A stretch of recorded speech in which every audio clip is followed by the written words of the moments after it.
Hello everybody, CJ here. I'm elated to announce the opening of my store Emporium. I'm selling art prints and stickers at the moment, but in the future I definitely want to branch out into other forms of merchandise. Right now I only have 12 listings, but I plan on adding more content regularly to keep it fresh and new for you guys. You can find my recent digital paintings in my store.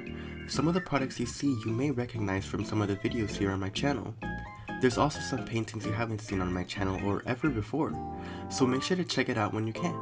You can find the store in my link tree, which is found in my channel bio.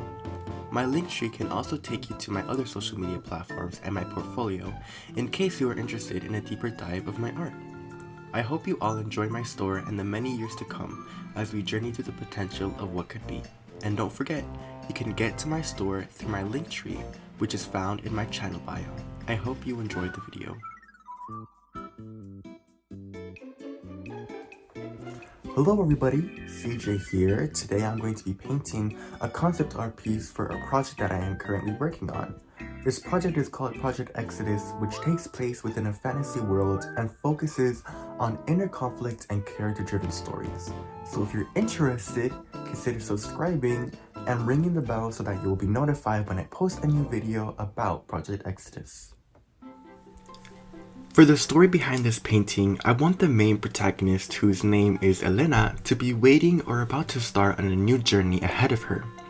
While I was planning for this piece, I decided that it would be best if she was waiting at a train stop to visually show that she is going somewhere.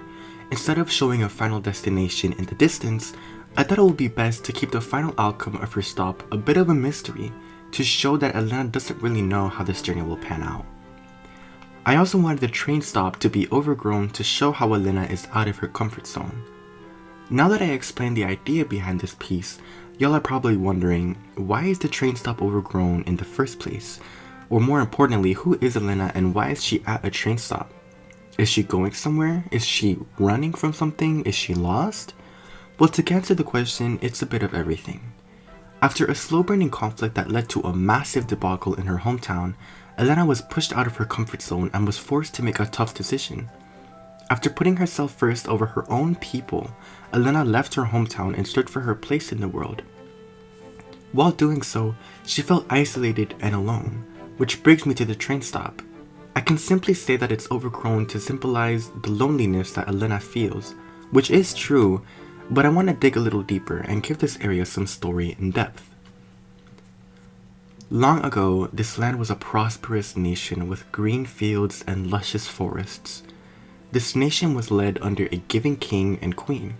They both loved the forest surrounding them and loved the animals within, so knowing this, they vowed to support their people in whatever the way they can, but they made a promise to each other that they will never bring harm to the forest around them. As the years went by, the king and queen's pride for the forest started growing. The flora that grew in that region were unique and only grew here. The king and queen would take walks in the forest to bask in its beauty in a way. It was its own character, its own identity. They loved this forest with their whole being. It got to a point where they started viewing the forest as sacred and alive. As the king and queen spent more of their time in the forest, the more they grew out of touch with their people. Instead of serving them, the king and queen were swept up in a fantasy of their own crafting. Before they knew it, the forest was overgrowing their kingdom, destroying their houses and towers and everything within. The people were pleading for help. The king and queen saw this and were instantly grounded. They were panicking, they didn't know what to do. The people were begging to destroy the plants that were growing in their kingdom, but the king and queen's love for the forest was too strong. How could they destroy something that they deemed as sacred? The queen fell on her knees and prayed to the forest to leave them alone. The king ran to the people, trying to get them to safety within the castle.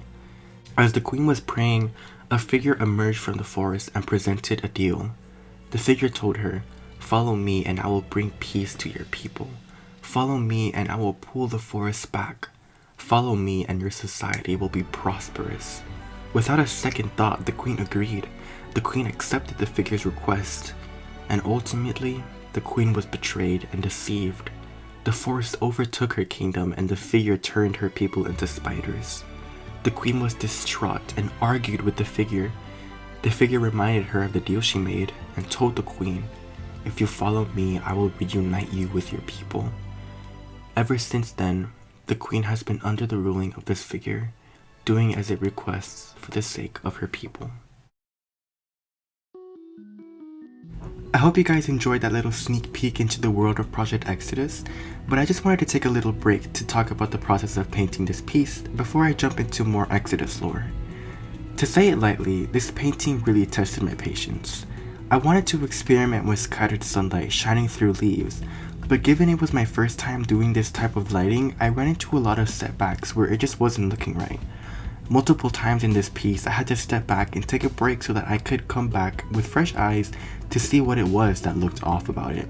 But it wasn't just stepping back and taking a break that helped me. Collecting the right references for the style that I wanted to go for helped me out a ton. I guess this goes to show that you're always learning when it comes to art, or anything in that matter. Although I had a lot of tribulations and frustrations with this piece, I ended up really loving the outcome of this painting. Another ick that I had with this illustration were the colors. I felt that it was too saturated in some parts and made it look off. I found that overlapping a solid green layer over top of it all really helped in making those colors seem more unified, and also helped in creating an ambient lighting.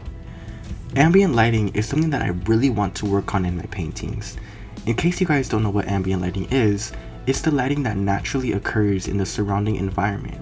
For example, when you're walking on the sidewalk and see a shadow being casted on the streets, it's a bit blue because of the sky.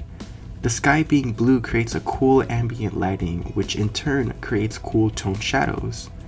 On the other hand, light shining on the street is warmer because the sun is yellow.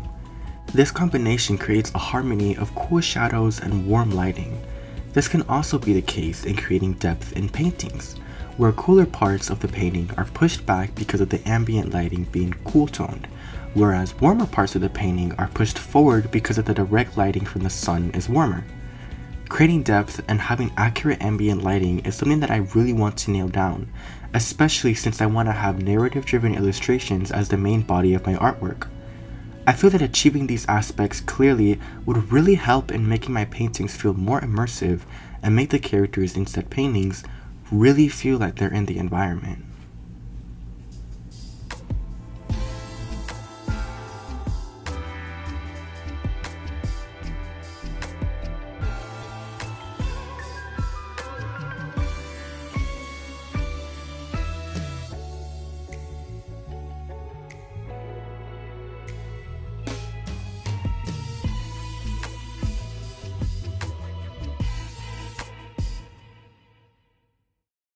As you can see, I'm adding in a little spirit bird on the rocks in the midground.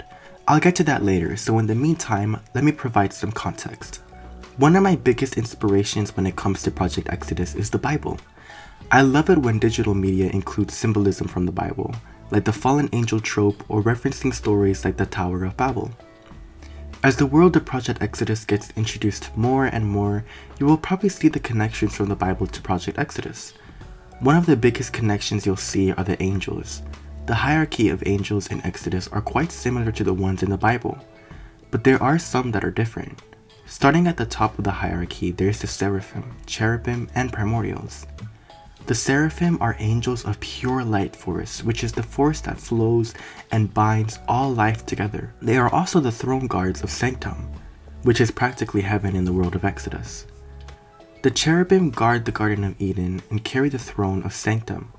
The primordials are the keepers and holders of the base elements that came together for the formation of the world: ice, fire, soil, and minerals. After them come the virtues, principalities, and dominions. The virtues are the keepers and holders of the secondary elements that came from the primordials: water, lava, rock, flora, wind, etc. The principalities regulate and lead the lower angels below them. The dominions have power and maintain balance over certain parts of the land. After them come the guardians and nightingales. The guardians watch over and guide every soul that walks on the land of Exodus. The nightingales deliver dreams as well as prophetic dreams to the citizens of Exodus. The spirit bird that is watching over Elena is her guardian. These guardians have the power to change their form from a spirit dove into a warrior to protect their person from dark threats. You may be asking yourself, what are these dark threats? I'll leave the answer to that question for a later video, but to give you a hint, it is connected to the same figure that deceived the queen into making that deal that sacrificed her people. I hope you guys are enjoying the world of Exodus, as it brings me a lot of joy developing and painting concept art for Exodus and seeing it come alive. But for today, that's all the world building that I would like to introduce with this painting. Keep your eyes peeled for the next video though, as I'll bring in a new part of Exodus, a part completely different, a part that'll introduce you to some of those dark threats that I brought up earlier. So if you want to know when that video drops, consider subscribing and ringing the bell so that you will get notified when I upload it. I hope you guys like the piece and enjoy the rest of the painting process.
Thank you guys so much for watching today's video. I hope you guys enjoyed, and consider checking out my store if you're interested in buying my art as prints or stickers. I also have a portfolio containing all the art that I have done with a deeper dive into the meaning and how I did it. You can find all of that in a link tree that is found in my channel bio. I hope you guys enjoy the rest of your day. Bye!